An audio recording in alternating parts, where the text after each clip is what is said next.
रोहित पवारांनी जे आरोप केलेले आहेत ते अशी माहिती आहे की तुम्ही महसूल मंत्री असताना ते झालेला निर्णय नाहीये, काय सांगा? रोहित पवारांनी काल मी एक कंपनीला 90 कोटी रुपयाचा दंड माफ केला असा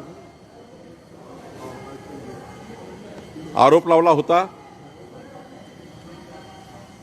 मी आज सांगितलं की रोहित पवारांनी आरोप सिद्ध करावा किंवा राजकीय संन्यास घ्यावा।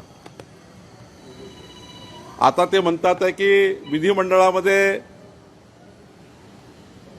हा प्रश्न उपस्थित झाला होता। खरं तर माननीय पूर्व महसूल मंत्री राधाकृष्ण विखे पाटीलजींनी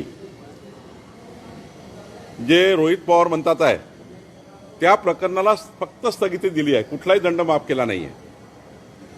आणि ते मला म्हणतात आहे की 90 कोटी रुपये आपण माफ केले आहे, म्हणून मी म्हटलं राजकीय संन्यास घ्यावा। प्रसिद्धीच्या झोतात राहण्याकरता रोहित पवारांनी अशा प्रकारचे आरोप लावून त्यांची प्रसिद्धी जी आहे यातनं जे मिळू पाहतात आहे, अशा खोट्या आरोपावरनं कधी प्रसिद्धी मिळत नाही।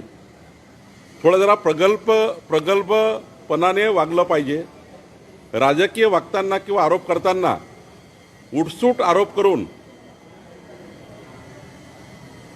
राजकीय जी उंची आहे ती कमी करण्याचा त्यांचा जो स्वतःची राजकीय उंची कमी करण्याचा ते अनेक प्रयत्न करतात आहे, त्यामध्ये त्यांनी हा प्रयत्न केला आहे।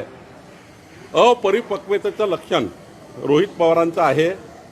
थोडा अजून राजकारणात ते नवीन आहे, त्यांनी थोडा अभ्यास करून घेतला पाहिजे आणि मगच कुठलाही आरोप लावला पाहिजे असं मला वाटतं।